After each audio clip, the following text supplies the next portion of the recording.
우리가 정직하게 바라볼 필요가 있다는 거예요. 아, 네. 맞습니다. 근데 저는 또 좀 생각하는 저 딴에는 한 발짝 그거를 유지를 하려면 여전히 아직도 더럽고 나의 자유가 정말 자유라고 생각하는 나 자신의 모습을 여전히 나의 좋은 자아를 만들어서 하나님한테 드리는 것보다도 하나님은 그 더러운 아직도 모자란 나를 값없이 나한테 어떤 값을 요구하지 않으면 은혜를 주신다는 거를 믿는 거, 그게 저걸 유지할 수 있지 않을까 싶어요. 이것도 좀 구체적인 bottom line이에요. 그게 우리들한테는 베이스죠. profound 베이스인데 그거 없이는 넘어진 우리가 일었을 수 없죠. 그리고 내가 부족한 나의 모습 그대로 내가 인정할 수가 없어요. 내가 나를. 자기 혐오도 굉장히 무서운 적이에요. 근데 제가 가장 힘든 부분이에요. 저 자기 혐오. 근데 그게 이제 교만이라는 걸 내가 받아들이게 되는 거죠. 하나님이 나를 용서했는데 네가 누군데 너를 용서하지 못하느냐는 음성이 이제 우리에게 다가오는 거예요. 저는 이제 저런 화평 이런 거를 깨닫게 되면요. 그러니까는 제가 이제 그 전에는 그야말로 목사님 말마다 그게 나의 자유고 내 생각대로 하는 거고 난 남한테 패는 게 안 끼쳤어라고 생각을 했는데 화평을 깨닫게 되면 내가 얼마나 방황했는지 그게 보이는 거예요. 그래서 거기서 생기는 죄책감이 저한테 굉장히 손상을 많이 줬거든요. 근데 이제 제가 은혜를 잘못 생각하고 있었어요. 두 가지를 다 얘기하면 우리는 이걸 벗어나고 싶어 하지 않는 거 하고 네. 그 다음에 내가 내 마음대로 했을 때 나한테 아무 이득이 없는 열매밖에 나은 게 없다.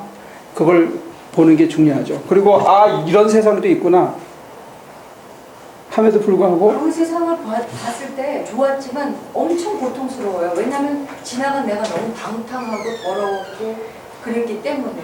뭐 그거는 지나간 거라고 쳐요. 그거는 지나간 거라고 쳐요. 근데 현실에서 내가 이쪽을 향해서 밀어붙일 만한 추진력도 없고 저항이 굉장히 크다는 거예요. 이기심, 남이 나를 인정해 주는 거, 잘난 체하고 교만한 거 뿐만이 아니고 편하고 쉽게 더 안일하게 사는 유혹들, 그런 것들이 우리로 하여금 그리스도의 품성을 닮아가도록 못하게 해준다는 거예요.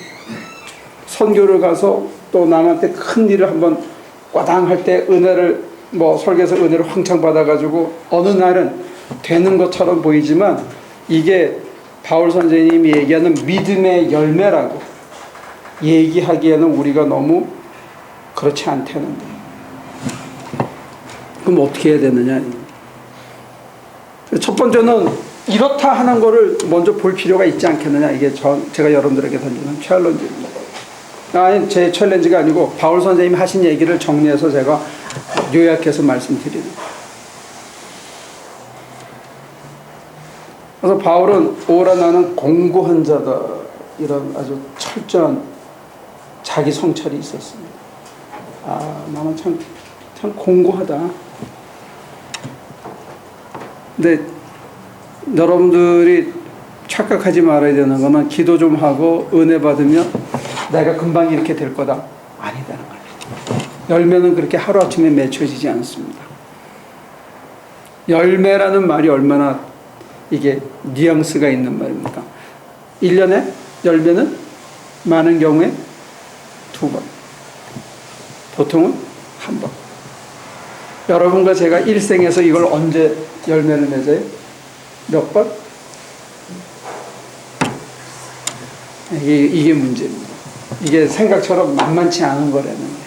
성령의 역사가 없이는 그걸 인간으로서는 할 수가 없고 죄를 지어서 우리가 회개를 해도 우리는 자꾸 떠올라서 또 회개하고 반복하는데 하나님은 누가 같이 쉬게 해주신다고 그랬는데도 그걸 못 믿고 또 회개하는 그런 모선을 겪고 있잖아요. 그러니까 그렇게 되려고 그러면 성령이 계속해서 역사해 주시지 않고는 우리 인간의 힘으로서는 도저히 불가능해요. 그렇죠. 근데 이제 내가 사랑의 열매를 맺으려면 하나님께서는 나를 어떤 환경으로 인도하시냐 이거예요. 사랑하려면 우선 희생이 있고 봉사를 따라야죠. 미운 놈들 속으로 던지거든요. 사랑할 수 없는 환경으로, 사랑할 수 없는 인간들 사이로 보내서 내 사랑이 열매 맺게 되는 거예요.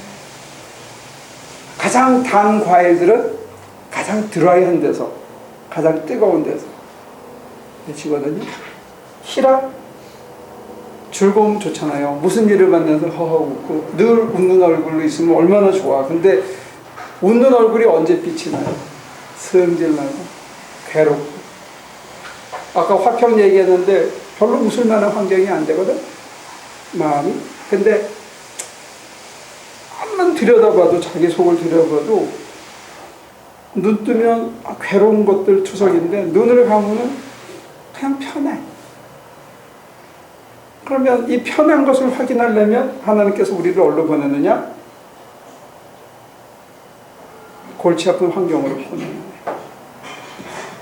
이 열매들은, 오래 참는 열매는 참아야만 되는 환경 속에 우리를 보내서 오래 참음의 열매가 나오는 거예요.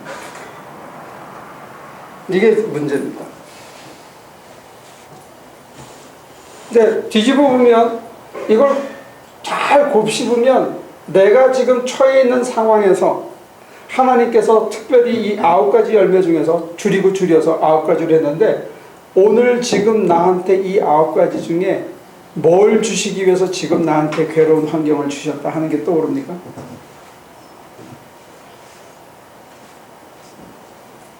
다시 말하면 여러분들이 환경을 잘 분석해 보십시오. 내 각자가 처해 있는 환경.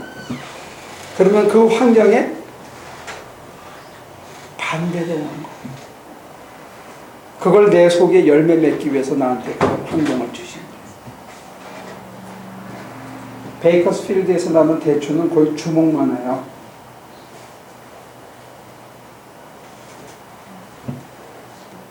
여러분들한테 지금 뭘 주시는 것 같아요? 오래 참음? 온통 주위가 열받는 사람으로 가득 차 있다. 그러면 하나님께서 이걸 선물해 주시기 위해서. 내가 정말 인색하다. 계속 누가 나한테 와서 손 벌리는 사람만 있다. 하나님께서 화수분이 되라고 한번 하시나?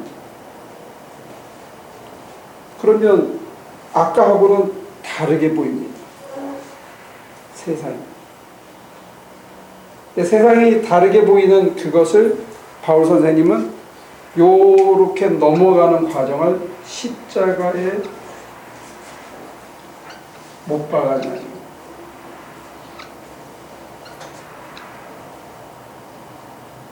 켈빈은 매일 이렇게 얘기했습니다.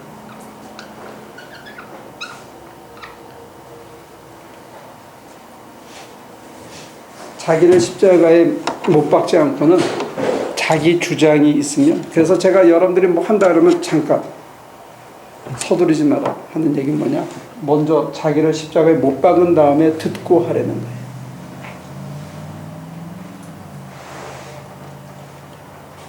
십자가에 자기를 먼저 못 박고 아침에, 그 다음에 들어. 안 들리면 하지 마. 아무것도 안 하는 게 도움이 돼요. 하면 일로 돌아가요.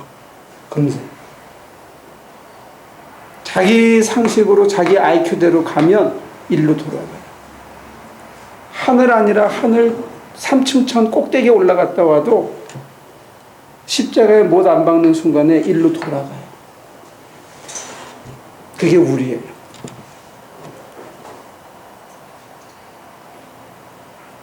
그리고 조금 내가 이제 내가 마음이 좀 편해졌나 봐. 그러면 성질 날 만한 일이 벌어지고, 이제 내가 좀 마음이 온유해졌지. 그러면 그냥 딱 쳐다도 보기 싫은 사람이나 일이 벌어져요. 그래서 열매가 더 연글고 더 순수해지고 단단해지게 해주신다. 그래서 아까 말씀드린 대로 우리가 겪는 모든 일 속에는, 그 뒤에는 하나님의 손길이 있어요. 그게 보여야 됩니다. 그냥 벌어지는 일은 하나도 없다. 우연이란 없다는 거예요. 우리 품성에 이게 생겨서 이 눈으로 이 마음으로 세상을 바라보면 하나님의 새로운 세상이 전혀 다르게 보이거든요. 근데 이걸 주시기 위해서 먼저 우리를 마치 가장 온유할 수 없는 환경에 내팽개치듯이 던져놓은 것 같다는 거예요. 그래서 내가 하늘을 보고 와 이거구나 막 하면 제발 스탑. 거기서 멈춰야 돼. 그거 채로 뛰쳐나가면 아직 얘가 안 죽었어. 우리한테는 이게 안 죽었어. 그대로 다 있어요. 내 속에. 이게 안 죽었어. 죽었다고 절대로 착각하지 말아요. 맛만 본 거야. 실컷 들이킨 거야. 배가 터지도록 한번 먹은 거예요. 그러나 또 닥쳐봐요. 그러니까 김범수 권사님이 어떻게 첫째 잊지 말 것, 우리가 아직 완전히 변화되지 않았다는 것. 우리 속에 이게 언제든지 공격한다는 것. 두 번째, 매일 십자가에 못 박아야 된다. 자기를. 듣기 전에는 움직이지 마실 것. 같이 가야 돼요, 하나님. 많은 사람들이 여기서 실패해요. 안 듣고 은혜 받은 대로 가는데 그 은혜 속에 뭐가 딱 붙냐면 IQ가 달라붙어요. 세상 가치가 차도록 달라붙어요. 그 속에 내 속에 있는 이 더러운 것들이 달라붙어서 핵 변질해요. 우리나라에서 뭐 나라호 2차 실험할 때 쫙 올라가다가 뭐가 뚜껑인가 하나 열려가지고 중간에서 터지고 말았다며요. 껍데기 벗을 걸 벗어야 올라가는데 껍데기 하나 그거 덜 벗긴 것 때문에 안 되는 거예요. 여러분들에게 이게 있어요. 저한테도 있고.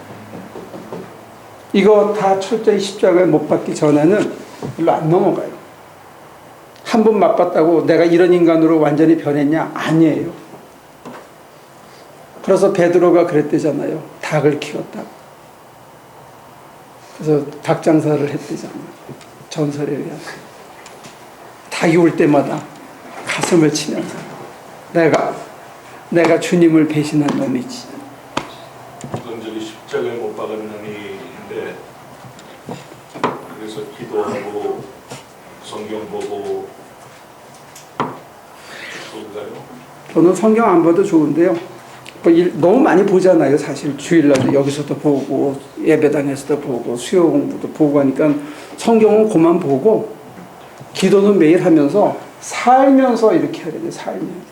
어디 가가지고 획 하지 말고 그 잔잔한 것을 내가 던져줬는데 계속 어떤 놈이 밉다. 그러면 하나님께서 나한테 사랑의 열매를 맺게 하기 위해서 이제 이거 하시나 보다. 이 가지에서 사랑이라는 가지에서 열매 맺는 그리고 하나님 도와주세요. 하나님 도와주십시오. 사랑의 열매를 제대로 맺게 도와주세요. 하고 계속 기도하다 보면 미운 놈 얼굴이 점점 이렇게 쪼그라지면서 그냥 밋밋한 얼굴로 바뀌는 순간이 온다는 거죠. 그러면서 놀라는 거예요. 하나님이 살아계시는구나. 내가 옛날 같으면 분명히 미웠는데. 그래서 제가 이제 엄청 미운 놈이 하나 있었어요. 근데 그 놈이 나를 쫓아내는데 앞장서고 온갖 못된 짓을 다 했는데 제 선배 목사가 그러더라고요. 강 목사, 하나님은 말이야 당신만 쓰는 게 아니고 저 사람도 써. 그러더라고요. 그때는 좀 섭섭했어요. 순간적으로. 근데 세월이 지나면서 어느 날 제가 제 삶에 대해서 자족하기 시작했을 때 그 사람 덕분에 내가 이 자리에 온 것도 있다 하는 생각을 처음 하게 됐어요. 그 사람이 그렇게 해주지 않았으면 저는 여전히 지지볶고 거기서 더 이제 부총장하고 총장하려고 막 머리 뒤밀고 그렇게 기쓰고 살았었을지도 모르죠. 여전히 결여감을 느끼고. 근데 저는 지금 좋거든요. 근데 저한테 만약 그런 기회가 없었다면 지금 제가 좋다라고 얘기할 수 있을지는 잘 모르겠어요. 그러니까 어떤 계기를 통해서 보이지 않던 세상과 보이지 않던 손길을 가까이 느끼고 환히 보기 시작하고 희미하게라도 바라보기 시작하고 늘 들리기 시작하면 전혀 다른 세상이 있더라는 거예요. 이게 가득 차야 행복한 줄 알았는데 이거 말고 다른 게 있어야 되지 않겠는가요? 여기서는 뭉뚱거려서 그냥 성령이라고 한 단어 얘기했습니다. 뭐 어떤 요즘 사람들은 기가 충만해야 된다. 뭐 우주를 움직이는 그 우주의 에너지가 충만해야 된다. 뭐 이름을 어떻게 화려하게 붙이든지 간에 저는 하나님께서 내 눈을 밝히사 보지 못하던 것들을 보게 하고. 근데 이제 히브리서 이거 갈라디아서 건너뛰어서 그런데 히브리서에 가면 12장에 가면 하나님께서 이 열매를 맺게 하기 위해서요. 우리를 징계하신대요. 한 주간 동안 여러분들 고민해 보십시오. 하나님이 저와 여러분들을 징계하신대요. 아까 무조건 받아주고 용납해 준다고 그랬잖아요. 그죠? 믿음의 세 번째 단계 들어가면 이 열매를 맺게 되는 자리인데 하나님께서 저와 여러분들을 징계하신다. 그게 가능하겠어요? 하긴 신비입니다. 그러니까 우리가 너무나 얕은 물에서 신앙생활을 한 것 같아요. 히브리서는 아주 심오해요. 하나님이 여러분들을 징계하신대요. 왜? 아버지가 자녀들을 거룩하게 하기 위해서 징계하신대요. 여러분들은 매를 드시는 거예요. 좋은 인간이 되라. 이런 열매를 맺으라고 우리가 노력하고 십자가에 못 박히고 이렇고 성령이 도와주시는 것뿐만이 아니고 그 다음 단계에 가면 하나님께서 친히 여러분들에게 매를 대신다는 거예요. Can you believe it? 지금까지는 내가 잘못했을 때 하나님이 때리신다고 생각했잖아요. 근데 히브리서의 얘기는 내가 믿음이 잘 자라고 정말로 제대로 가면 그 다음에 징계하시는 거예요. 그 전에 때리는 게 아니고. 그럼 여러분들이 징계를 받을 때 어떻게 해야 되겠니? 그게 아주 역설이 있습니다.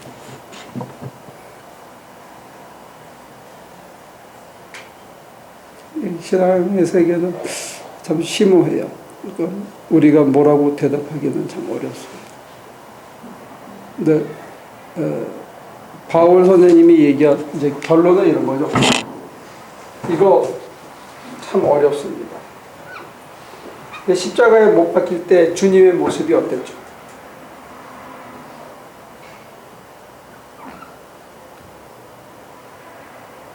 주님이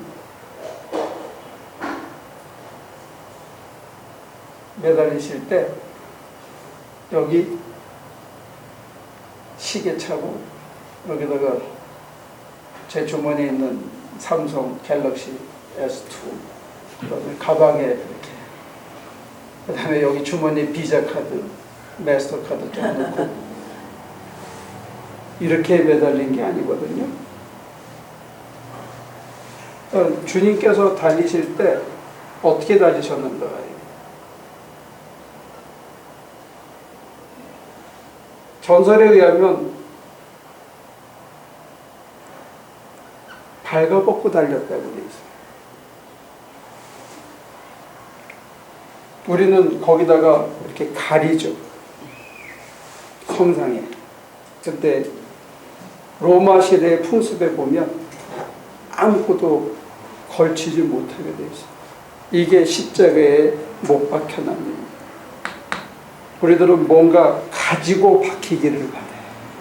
이거는 안 놓고 박히고 이런 열매를 갖고 싶어요. 근데 이 두 가지를 다 원하는 거예요. 세상 것도 원하고 거룩한 것도 원하고. 근데 바울 선생님이 얘기한 십자가에 못 박힌 거는 이 모습이 아니라는 거예요. 이게 굉장히 우리로 하여금 기댈 데가 한 군데밖에 없겠죠. 여기서는 기댈 데가 딱 한 군데밖에 없어요. 이거는 기댈 데가 있어요. 기대지 않고 해결할 수 있는 것들이 너무 많아요. 전화하고 카드 긁고 은행에 가면 해결할 수 있는 것들이 많은데 십자가에 못 박힐 때는 여러분들을 홀랑 베끼실 때는 그리 멀지 않은 겁니다. 어디가? 부활이.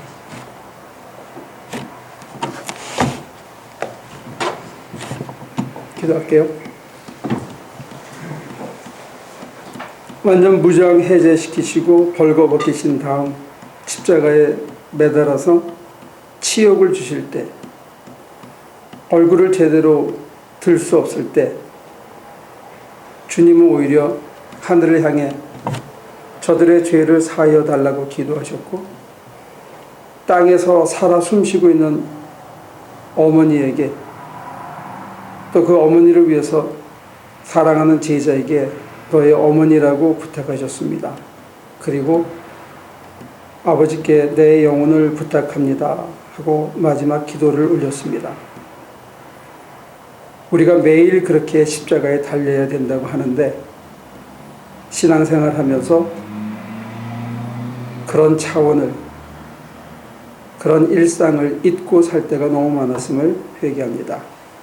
매일 아침 눈을 뜨고 하루를 시작하기 전에 십자가에서 모든 것을 청산하고 우리 영혼을 아버지께 맡기고 하루를 시작할 수 있도록 도와주옵소서. 예수님의 이름으로 기도합니다.